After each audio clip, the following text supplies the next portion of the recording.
Alright, so this video is on cleaning. So we're actually going to be making a cleaning spray and detergent. The cleaning spray itself is for in the greenhouse. The plants are super sensitive when it comes to like detergents and Cloroxes and all that kind of stuff. For a disinfectant, I like to use the Vinegar and Ionic Silver. Ionic Silver, unfortunately, a lot of the old videos that used to be on the internet of companies actually testing them against dangerous pathogens, Ebola and that type of stuff, have since been removed from the internet, or at least I haven't been able to find them, because when you're dealing with Ionic Silver, there is no pathogen that can exist in its presence, and so that's why we use that. They use that in burn units when people can't be around cleaning sprays because their body's too exposed. Your flesh is part of your respiratory system, and when you're talking about cleaning sprays and detergents in any capacity, your feet actually have the largest pores of your body and absorb those chemicals that you're using highly efficiently. Also, the same thing with laundry detergent. When you're using laundry detergent and your body sweats, any chemicals that are unwanted in there are now going to get absorbed into your body. You know, there's a cumulative effect as well as a regular effect. And you have the same type of issues with plants. They don't want to be around harsh chemicals as much as people don't. And the reality of it is we don't need to. So I make Ionic Silver. I've been making it for many years. I kind of fell away from it after the accident and all that kind of stuff. It was just an extra thing that I didn't have time for or able to do. But originally when I first started making Ionic Silver, it was just a couple dollars to make. I went to the dollar store and I got these little alligator clips. And I used a mason jar with a lid. And I had gone to I don't have it anymore, but I had gone to the hardware store and I just had these little rubber gaskets that I stuck in the lid that I was able to take the silver rods and push them down to. And I would clip these on either side. And then I would just take 9-volt batteries, the little rectangle ones, and I would connect them in series. And as long as you go like 5 or 6 in, you can make Ionic Silver that you can use for cleaning spray for health or whatever. I don't know what's available out there anymore. It's been a long time since I tried to dig into Ionic Silver.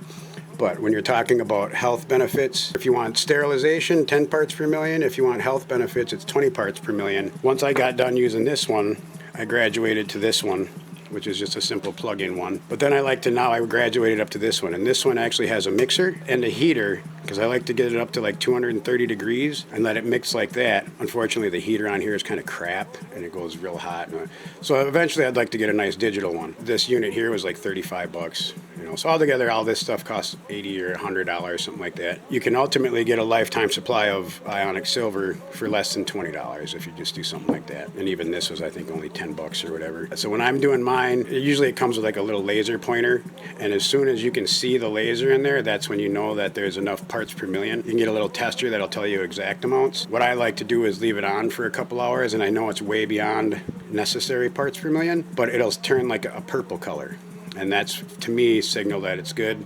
And then that way I also know when I'm adding it to a jar like this that I'm getting enough in it that even with the dilution into the other water that I'm still going to maintain that, upwards around 20 parts per million. That can be used in the greenhouse space for pathogens. Again, the vinegar. So in the greenhouse I wouldn't use the essential oils, but so this one's going to be for the house. And so that's actually, we're going to end up putting essential oil in that. And just like a real quick history on it without getting too caught up in stories. When my mom was getting diabetic, her diabetes was kind of manifesting and her health was up and down and all over the place, we replaced her cleaning spray with the silver spray. We replaced her laundry detergent with the natural detergent.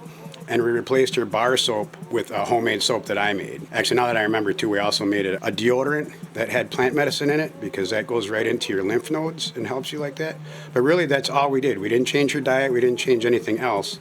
And that alone was enough to bring her LDLs or proteins, all those types of things that she was struggling with, back to an equilibrium, a place of balance. So she was able to get better after that point. And now she's not allowed to say reversed her neuropathy or anything like that. But she doesn't have to deal with it anymore in any level other than her diet, just because her natural state is, homemade stuff like this. We get the bulk stuff for the laundry detergent, and then this is my spray for the greenhouse, and this is just a tobacco tea. I roll tobacco cigarettes, just a gambler kind of, so I'm not advertising for them or whatever, but that's what I do like to have some. For like a bucket like that or a pump sprayer like that, I just take fist-sized ball of tobacco and put it in a sock and let it fuse into that. That's actually anti-astringent, antimicrobial, pesticide. It keeps the bugs away. You can use it in an amount that has no negative impact on a person. And we can go into more on the tobacco tea, but for now we'll just leave it at that. But that is a great way to keep pests down. It's the only thing I've been able to find that actually works against those friggin' Japanese lady beetles that seem to be indestructible and immortal. And then as well as the like box elders, it works good against those too. So I just use a pump sprayer with tobacco tea around the room, and then I try to keep it swept and nice. And none of these things hurt plants. So you can actually use tobacco plants in your garden to keep pests away as well. And then from making Ionic Silver all the time, you'll have these little leftovers of this silver material that collects on the other one. It's distilled water, so it's really just silver that's been too large, that can't suspend into the water. And so I'll take this kind of stuff and I'll add it to different balms. Like if I get hurt, one example is I have this cut on my hand, and when I got that cut, I put some of this stuff on it. I got it cut on Wednesday and I went in on Friday, and the guy was amazed at how advanced the healing was. And it had a lot to do with this stuff as well as the plant balms that I was using. Again, this is going to be for the house, but I recommend anybody that has kids that are sensitive, spouses or relatives that are sensitive, or struggling with autoimmune disorders in their house. It's a good reductionist way to see, if you can benefit from that by replacing those things. Like I said, what we experienced with my mom was really, honestly, nothing short of miraculous, as far as her recovery from getting those things out of her house. And like I said, when you're looking at greenhouse growing and indoor propagation, those types of things, you're going to want to really have a way to maintain cleanliness in those spaces without hurting your plants and your water systems and all of these types of things that are tangential to the growing, as well as your family. People are very similar to plants in that regard. So, all right, we're going to go ahead and mix these up. So the first thing we're going to do is we're going to make the cleaning spray and start with the Ionic Silver. This is a really simple process. We just add water in here, turn these things on, and let that sit and spin for a little while, a little warmed up. And then we just put it in the bottle with our vinegars and essential oils. Like I said, this is for the house, so I'm going to use the essential oils. And that combination that we have, like I said, it's kind of a cheap whatever, but we live out in the middle of nowhere, so we take what we can get for this. And if I was going to use it for physical covering, like on my skin, I'd actually get a higher quality one. This is just essentially for the cleaning spray, and it does say 100% pure, but I just don't trust it. But when you look at lavender, peppermint, and lemon, that's nature's antihistamine. So if you take just these three oils and put them in a little cap and rub them together, and you have allergies for cats or sniffles or something like that, and you rub it on your chin, behind your ears, on your neck kind of thing, it'll help remove that. I used it enough to where some of the allergies that I was having just went away. So I don't know how that works long term with those, but yeah, they work well. So I use that in the cleaning sprays and the detergents a lot, just for those benefits, as well as it smells good. I'm gonna get this ready over here. So take that top off of there. Yep, that comes right off. And just fill it up to the top mark there. Again, you really want to use glass too once you're actually putting in the bottle. Plastic absorbs the silver that's suspended in the water. And even with this, I don't know if you can see it, the silver is condensated, I guess, or clung to the surface of the glass in there. And that's even more so with plastic. So you want to keep that in glass like that. All right, and you can put the top back on there. Fine, any which way like that. And then you can just plug that in over there. And then that's on, the little light's on. Now keep it mixing. I'm going to put it on low heat. I'll check that with my thermal gun here in a little bit. And then if you were to do this on a larger scale and need more of it, the closer you can get these things without touching, the better. And then you also want to get, I was taught about 230 to 250 degrees with the spinning. Instead of just having an Ionic Silver, it actually has an alchemical transition to it, and that's what was indicated by the purple color. So I may be out of my mind with it, but that's just what I was taught. And the stuff works really good. There's a study that I had read years ago about people in the UK that were treating cancer by nebulizing Ionic Silver spray. Now, whether that can still be found or not, I don't know. And at the time when I read it, I wasn't trying to record it for talking about later. So I just kind of indexed it in my brain. And yeah, using that in your environment has a huge benefit, as well as internally. I'll put it in a nasal aspirator and hork that a couple times a day, and that helps people maintain their health. I haven't been sick in over 10 years, and that's a fact. All right, so now we're going to get on to the detergent. And so what we do with our detergent, it's pretty simple ratios. It's for the soda, borax. You either want to do like a 2-to-1 or a 3-to-5 ratio in favor of the borax. So you're going to have more of the borax than you are the soda powder. For this one, this is my daughter's going to be for her laundry. So she picked out this Castile Soap, which is just a simple olive oil soap. Traditionally or typically, I like to make my own just for that. But something, as long as it's a simple soap like that, you don't want all like the fragrances and all that kind of stuff in there. Just keep it simple. So what we do is then we're just going to grind up this bar of soap, and then we'll add in the soda powders and all that kind of stuff after. And here's our little jug for it. Mix them together. So it's just a matter of grinding that up into small enough pieces. I've heard people that have the high efficiency washer, and they're always worried about if this can dissolve enough, and absolutely 100% can. Otherwise, you could take this same recipe and add water to it and make it into a liquid detergent if you're concerned with it.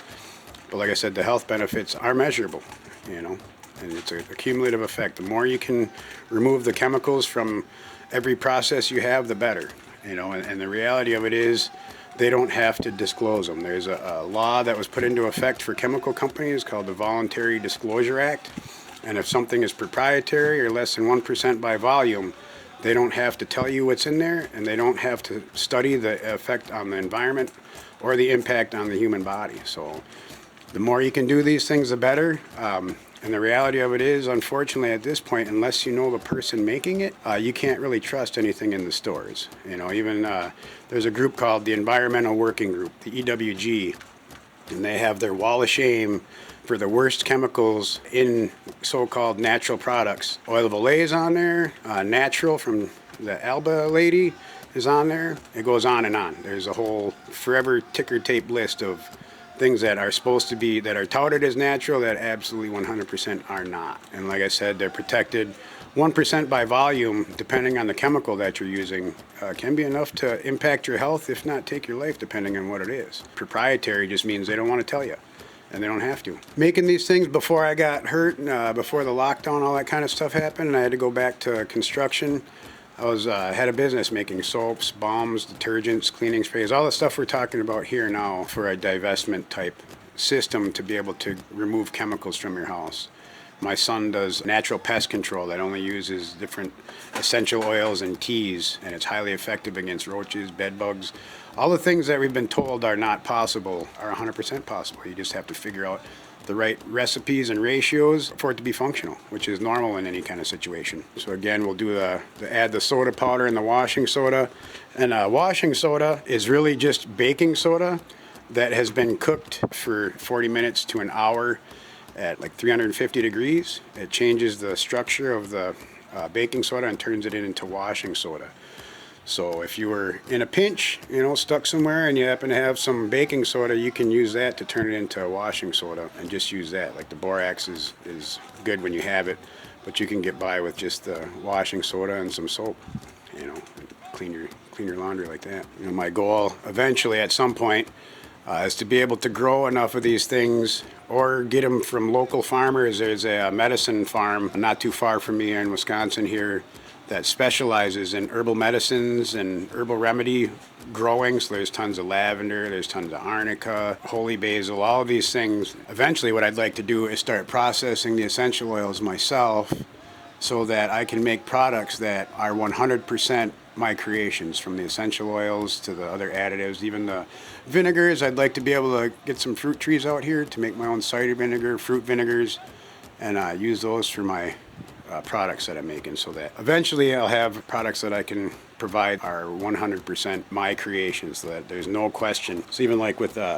organic coconut oils and stuff like that, with these big companies, as long as there's a teaspoon in a gallon of what they're claiming, they can list the whole thing like that, and it's kind of sad. So it means that we as consumers have to vote with our money, and start going to these smaller outfits and a different type of economy. An agrarian economy has been the happiest as far as mental health. Healthy elders, centurions, live in agrarian societies, at least where they're healthy and strong and happy, if you read the China study. So that's what I'm trying to push for, is a farming system that requires more hands-on and can produce all of these things. Biodiesels, methanes, racing gases, ethanol gases, vegetable oils, plant oils. All of these things are typically just discarded in a regular farming system.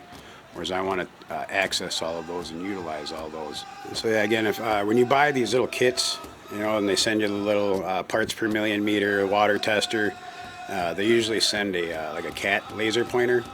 And again, when you point the laser through it, when you can actually see the laser, that's when you know there's enough parts per million that it's at least good enough for disinfection. You know, so you can use that for cleaning at that point. Right on. All right, so that's the soap.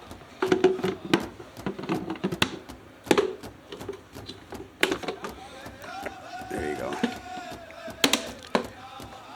All right, and so what we're gonna do is we're gonna take 5 scoops of that and put that in here.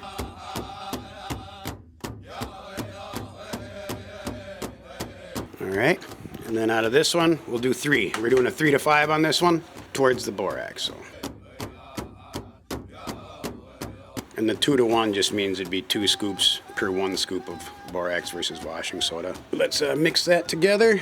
So again, the Castile soap that we used was a lavender scent.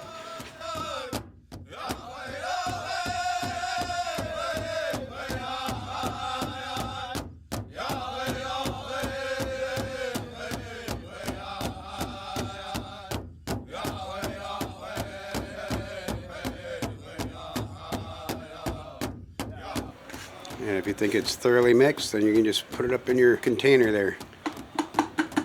And so when you're doing your laundry, how much are you typically putting in? Sometimes I mix it with that other scented stuff we have, and then I just use one of these. Okay, so yeah, 1 of those cups per load. But if I do like my comforter, I do like 2.5. Okay, yeah, so for bigger, heavier loads.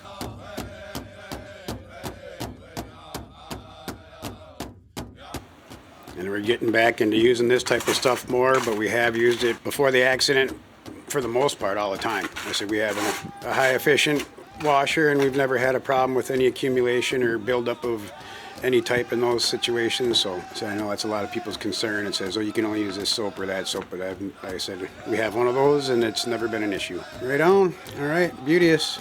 Simple, effective, clean, nothing in it. And so again, like I said, it's just comparable to the plants. The plants don't like chemicals, we don't like chemicals. One of the best things I've used for my greenhouse space, or in more of an industrial type situation, even with the cleaning spray, if you wanted, in the water, you can put like lavender or mint and make like a tea that you can add to that. That also carries over antimicrobial effects, mental health, different, olfactory things that help with your focus. There's studies right now on the effects of catnip and PTSD, and while people may be able to dismiss them in your own life, if they work, you can incorporate them into everything you use. As we go on, I want to be able to get to a place where I can sell these things again, but for now, this is where we're at. Appreciate your time. So I said we're gonna take a pause here, and we're gonna let this get up to where we need it to be, and then we'll finish the spray off. And like I said, this is for the house one, so I will be adding essential oils to it. If I was gonna use it for the greenhouse, I wouldn't. I'd just use the distilled water.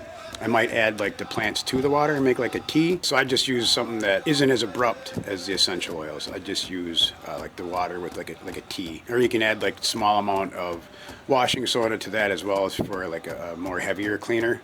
But just the vinegar and the ionic water is actually plenty for, I'd say, the vast majority of situations in that. And like I said, the tobacco tea is amazing in an industrial setting. Keep bugs away and all that kind of stuff.